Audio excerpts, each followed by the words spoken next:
ആകാശവാണി. നമസ്കാരം. പ്രാദേശിക വാർത്തകൾ വായിക്കുന്നത് സോഫിയ ഡാനിയൽ.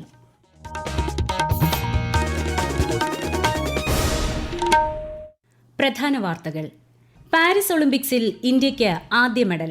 വനിതകളുടെ 10 മീറ്റർ എയർ പിസ്റ്റൾ വിഭാഗത്തിൽ മനു ഭാകറിന് വെങ്കലം. അഭിനന്ദിച്ച് രാഷ്ട്രപതിയും പ്രധാനമന്ത്രിയും ഉൾപ്പെടെയുള്ള പ്രമുഖർ. സംസ്കാരത്തിൽ അഭിമാനം കൊള്ളുന്നതിലൂടെ മാത്രമേ രാജ്യത്തിന് മുന്നോട്ടു പോകാനാകൂവെന്ന് മൻ കി ബാത്തിന്റെ 112ാം പതിപ്പിൽ പ്രധാനമന്ത്രി നരേന്ദ്രമോദി. കർണാടകയിലെ ഷിരൂരിൽ മണ്ണിടിച്ചിലിൽ കാണാതായ കോഴിക്കോട് സ്വദേശി അർജുനായുള്ള തിരച്ചിൽ താൽക്കാലികമായി നിർത്തിവച്ചു. രക്ഷാദൌത്യം തുടരണമെന്ന് കർണാടക മുഖ്യമന്ത്രിയോട് ആവശ്യപ്പെട്ട് മുഖ്യമന്ത്രി പിണറായി വിജയൻ.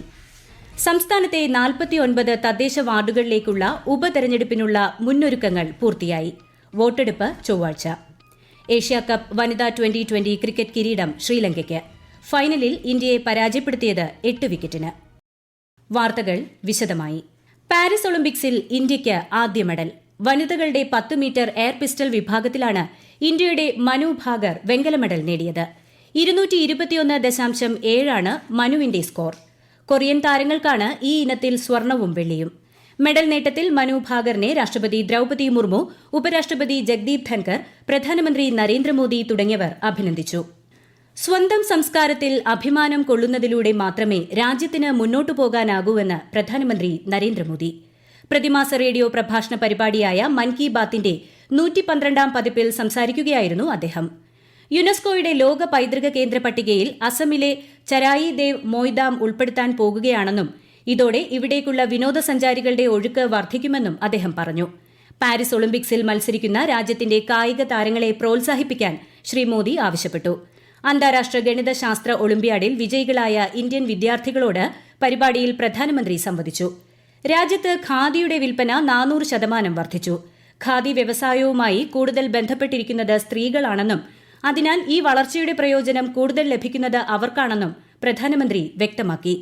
കടുവകൾ നമ്മുടെ സംസ്കാരത്തിന്റെ അവിഭാജ്യ ഘടകമാണെന്നും ഭാരതത്തിൽ അവയുടെ എണ്ണം വർദ്ധിച്ചുകൊണ്ടിരിക്കുകയാണെന്നും ശ്രീ നരേന്ദ്രമോദി ചൂണ്ടിക്കാട്ടി. जनभागीदारी बाघों के संरक्षण में बहुत काम आ रही है. ऐसे प्रयासों की वजह से ही भारत में बाघों की आबादी हर साल बढ़ रही है. आपको ये जानकर खुशी और गर्व का अनुभव होगा कि दुनिया भर में जितने बाघ हैं उनमें से 70% बाघ हमारे देश में है. बाघ बढ़ने के साथ साथ हमारे देश में वन क्षेत्र भी तेजी से बढ़ रहा है. ഏക് പേഡ് മാ കെ നാം പ്രചാരണത്തിന് മികച്ച പ്രതികരണമാണ് ലഭിക്കുന്നതെന്ന് പ്രധാനമന്ത്രി പറഞ്ഞു. സമീപ വർഷങ്ങളിലെ പോലെ ഈ വർഷവും ഹർ ഘർ തിരങ്ക പ്രചാരണത്തിന്റെ ഭാഗമാകാൻ ആവശ്യപ്പെട്ട പ്രധാനമന്ത്രി ദേശീയ പതാകയ്ക്കൊപ്പമുള്ള സെൽഫികൾ പങ്കുവയ്ക്കാനും ആവശ്യപ്പെട്ടു. സെൻട്രൽ ഡൽഹിയിലെ സിവിൽ സർവീസ് പരിശീലന കേന്ദ്രം പ്രവർത്തിക്കുന്ന കെട്ടിടത്തിന്റെ അടിത്തട്ടിൽ വെള്ളം കയറി മലയാളി ഉൾപ്പെടെ 3 വിദ്യാർത്ഥികൾ മരിച്ച സംഭവത്തിൽ മുഖ്യമന്ത്രി പിണറായി വിജയൻ അനുശോചനം രേഖപ്പെടുത്തി. JNU ഗവേഷക വിദ്യാർത്ഥിയായ എറണാകുളം സ്വദേശി നവീൻ ഡെൽവിനാണ് മരിച്ച മലയാളി. ഗവേഷണത്തോടൊപ്പം സിവിൽ സർവീസ് പരിശീലനവും നടത്തിവരികയായിരുന്നു നവീൻ. തെലങ്കാന, ഉത്തർപ്രദേശ് സ്വദേശികളായ പെൺകുട്ടികളാണ് മരിച്ച മറ്റ് 2 പേർ. സംഭവത്തിൽ കോച്ചിംഗ് സെന്റർ ഉടമയെ പോലീസ് കസ്റ്റഡിയിലെടുത്തു. കർണാടകയിലെ ഷിരൂരിൽ മണ്ണിടിച്ചിലിൽ കാണാതായ കോഴിക്കോട് സ്വദേശി അർജുനിനെ കണ്ടെത്താനുള്ള 13ാം ദിവസത്തെ ശ്രമവും പരാജയപ്പെട്ടു. ഗംഗാവലി പുഴയിൽ ശക്തമായ അടിയൊഴുക്കുള്ളതിനാൽ തിരച്ചിൽ താൽക്കാലികമായി നിർത്തിവയ്ക്കുകയാണെന്ന് കാർവാർ MLA അറിയിച്ചു. വിശദാംശങ്ങളുമായി ആകാശവാണി കാസർഗോഡ് ജില്ലാ പ്രതിനിധി പി ജഗന്നിവാസൻ. 13 ദിവസം നീണ്ടുനിന്ന ശക്തമായ തിരച്ചിലിൽ അർജുന്റെ ട്രക്ക് കണ്ടെത്താൻ കഴിയാതെയാണ് ദൌത്യസംഘം മടങ്ങുന്നത്.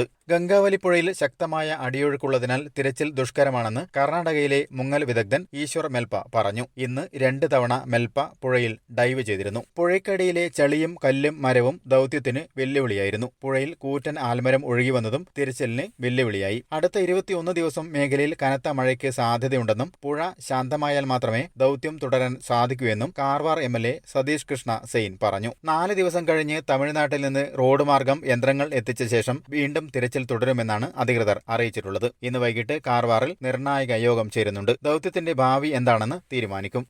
അർജുനായുള്ള തിരച്ചിൽ തുടരണമെന്ന് മുഖ്യമന്ത്രി പിണറായി വിജയൻ കർണാടക മുഖ്യമന്ത്രിയോട് ആവശ്യപ്പെട്ടു. തിരച്ചിൽ താൽക്കാലികമായി നിർത്തിയതായി റിപ്പോർട്ടുകൾ വന്നതിന്റെ പശ്ചാത്തലത്തിലാണ് ശ്രീ പിണറായി വിജയൻ സിദ്ധരാമയ്യയ്ക്ക് കത്തെഴുതിയത്. കൂടുതൽ ഊർജിതമായും ആവശ്യമായ ഉപകരണങ്ങൾ ഉപയോഗിച്ചും തിരച്ചിൽ തുടരണം. ഫലപ്രാപ്തി ഉണ്ടാകുന്നതുവരെ രക്ഷാപ്രവർത്തനം തുടരാൻ നിർദ്ദേശം നൽകണമെന്നും മുഖ്യമന്ത്രി അഭ്യർത്ഥിച്ചു.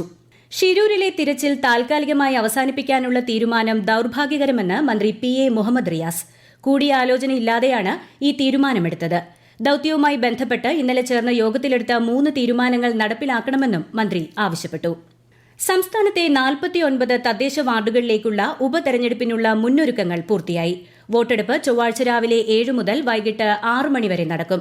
വയനാട് ഒഴികെയുള്ള 13 ജില്ലകളിലെ 1 ജില്ലാ പഞ്ചായത്ത്, 4 ബ്ലോക്ക് പഞ്ചായത്ത്, 6 മുനിസിപ്പാലിറ്റി, 38 ഗ്രാമപഞ്ചായത്ത് വാർഡുകളിലാണ് ഉപതെരഞ്ഞെടുപ്പ് നടക്കുന്നത്. ആകെ 169 സ്ഥാനാർത്ഥികളാണ് ജനവിധി തേടുന്നത്. ഇതിൽ 76 പേർ സ്ത്രീകളാണ്. വോട്ടെടുപ്പിന് 211 പോളിംഗ് ബൂത്തുകൾ സജ്ജമാക്കിയിട്ടുണ്ട്. ഈ വാർത്തകൾ ആകാശവാണിയിൽ നിന്ന്. ആകാശവാണി തിരുവനന്തപുരം നിലയത്തിന്റെ 75ാം വാർഷികാഘോഷത്തിന്റെ ഭാഗമായി സാംസ്കാരിക പ്രഭാഷണവും കഥയരങ്ങും കൊല്ലം കരുനാഗപ്പള്ളിയിൽ നടന്നു. മന്ത്രി ജെ ചിഞ്ചുറാണി ഉദ്ഘാടനം ചെയ്തു. സമൂഹ മനസ്സിൽ ഇടം നേടിയതിന് ആകാശവാണിയിലെ പരിപാടികളുടെ പേരുകളും വിസ്മയകരമായ പങ്ക് വഹിച്ചിട്ടുണ്ടെന്ന് മന്ത്രി അഭിപ്രായപ്പെട്ടു. സാഹിത്യകാരൻ സുഭാഷ് ചന്ദ്രൻ മുഖ്യപ്രഭാഷണം നടത്തി. നിപ നിയന്ത്രണങ്ങളിൽ മാനദണ്ഡങ്ങൾക്കനുസരിച്ച് ഇളവ് വരുത്താൻ ആരോഗ്യമന്ത്രി വീണ ജോർജിന്റെ നേതൃത്വത്തിൽ ചേർന്ന യോഗം തീരുമാനിച്ചു. ഇതുവരെ നിപ രോഗപകർച്ചയുടെ സൂചനകളില്ലെങ്കിലും ജാഗ്രത കൈവെടിയരുതെന്ന് മന്ത്രി പറഞ്ഞു. മലപ്പുറം കളക്ടറേറ്റിൽ ചേർന്ന നിപ അവലോകന യോഗത്തിൽ ഓൺലൈനായി പങ്കെടുക്കുകയായിരുന്നു മന്ത്രി. ഇപ്പോൾ ചെറിയ ലക്ഷണങ്ങളുമായി ആശുപത്രിയിൽ ചികിത്സയിലുള്ളത് സമ്പർക്ക പട്ടികയിലുള്ള ഒരാൾ മാത്രമാണ്. ഐസിയുവിൽ ആരും തന്നെ ചികിത്സയിലില്ലെന്നും മന്ത്രി വ്യക്തമാക്കി. പാരീസ് ഒളിമ്പിക്സിൽ വനിതാ സിംഗിൾസ് ടേബിൾ ടെന്നീസിൽ 64ാം റൌണ്ടിൽ സ്വീഡിഷ് താരത്തെ പരാജയപ്പെടുത്തി ഇന്ത്യയുടെ ശ്രീത അകുല അടുത്ത റൌണ്ടിലേക്ക് പ്രവേശിച്ചു. പുരുഷന്മാരുടെ 10 മീറ്റർ എയർ റൈഫിൾസിൽ അർജുൻ ബബുദ ഫൈനൽ യോഗ്യത നേടി. 7ാമതായി ഫിനിഷ് ചെയ്താണ് അർജുൻ ഫൈനൽ ബർത്ത് ഉറപ്പിച്ചത്. വനിതകളുടെ 10 മീറ്റർ എയർ റൈഫിൾസിൽ 5ാമതായി ഫിനിഷ് ചെയ്ത് ഇന്ത്യയുടെ രമിത ജിൻഡാൽ ഫൈനൽ യോഗ്യത നേടി. പുരുഷ സിംഗിൾസിൽ തുഴച്ചിൽ മത്സരത്തിൽ ബൽരാജ് പൻവാർ ക്വാർട്ടർ ഫൈനലിൽ പ്രവേശിച്ചു. ഏഷ്യ കപ്പ് വനിതാ 2020 ക്രിക്കറ്റ് കിരീടം ശ്രീലങ്കയ്ക്ക്. ഫൈനലിൽ ഇന്ത്യയെ 8 വിക്കറ്റിന് പരാജയപ്പെടുത്തിയാണ് ശ്രീലങ്കയുടെ ജയം. ആദ്യം ബാറ്റ് ചെയ്ത ഇന്ത്യ നിശ്ചിത 20 ഓവറിൽ 6 വിക്കറ്റ് നഷ്ടത്തിൽ 165 റൺസ് എടുത്തു. മറുപടി ബാറ്റിംഗിനിറങ്ങിയ ശ്രീലങ്ക 2 വിക്കറ്റ് നഷ്ടത്തിൽ 8 പന്ത് ബാക്കി നിൽക്കെ 167 റൺ നേടി ലക്ഷ്യം കണ്ടു. ഇന്ത്യ ശ്രീലങ്ക 2020 ക്രിക്കറ്റ് പരമ്പരയിലെ 2ാം മത്സരം അല്പസമയത്തിനകം ആരംഭിക്കും. ശ്രീലങ്കയിലെ പല്ലേക്കല്ലെ സ്റ്റേഡിയത്തിൽ 7 മണിക്കാണ് മത്സരം. മഴവെള്ളം കൂടിയ അളവിൽ ഭൂമിയിലേക്ക് ഇറങ്ങുന്നതിനായി ഹരിത കേരള മിഷന്റെ തെങ്ങിന് തടം മണ്ണിന് ജലം പ്രചരണ പരിപാടിക്ക് അടുത്ത മാസം തുടക്കമാകും.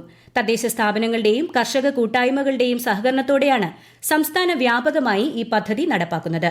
വിശദാംശങ്ങളുമായി ആകാശവാണി കണ്ണൂർ ജില്ലാ പ്രതിനിധി KO Sasidharan.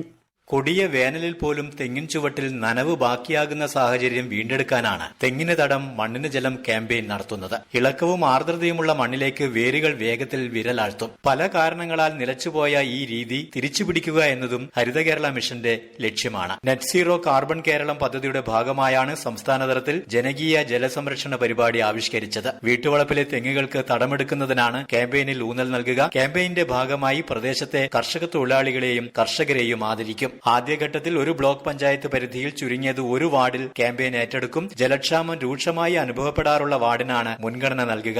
Stop diarrhoea ക്യാമ്പയിന്റെയും ORS ദിനാചരണത്തിന്റെയും സംസ്ഥാനതല ഉദ്ഘാടനം മന്ത്രി വീണ ജോർജ് നാളെ ഓൺലൈനായി നിർവഹിക്കും.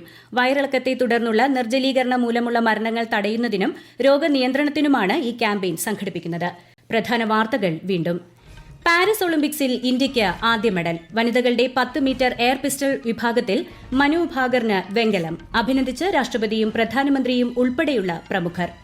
സംസ്കാരത്തിൽ അഭിമാനം കൊള്ളുന്നതിലൂടെ മാത്രമേ രാജ്യത്തിന് മുന്നോട്ടു പോകാനാകൂവെന്ന് മൻ കി ബാത്തിന്റെ 112ാം പതിപ്പിൽ പ്രധാനമന്ത്രി നരേന്ദ്രമോദി. കർണാടകയിലെ ഷിരൂരിൽ മണ്ണിടിച്ചിലിൽ കാണാതായ കോഴിക്കോട് സ്വദേശി അർജുനായുള്ള തിരച്ചിൽ താൽക്കാലികമായി നിർത്തിവച്ചു. രക്ഷാദൌത്യം തുടരണമെന്ന് കർണാടക മുഖ്യമന്ത്രിയോട് ആവശ്യപ്പെട്ട് മുഖ്യമന്ത്രി പിണറായി വിജയൻ. സംസ്ഥാനത്തെ 49 തദ്ദേശ വാർഡുകളിലേക്കുള്ള ഉപതെരഞ്ഞെടുപ്പിനുള്ള മുന്നൊരുക്കങ്ങൾ പൂർത്തിയായി. വോട്ടെടുപ്പ് ചൊവ്വാഴ്ച. ഏഷ്യ കപ്പ് വനിതാ 2020 ക്രിക്കറ്റ് കിരീടം ശ്രീലങ്കയ്ക്ക്. ഫൈനലിൽ ഇന്ത്യയെ പരാജയപ്പെടുത്തിയത് 8 വിക്കറ്റിന്. പ്രാദേശിക വാർത്തകൾ കഴിഞ്ഞു. അടുത്ത വാർത്താ പ്രക്ഷേപണം രാത്രി 7:25.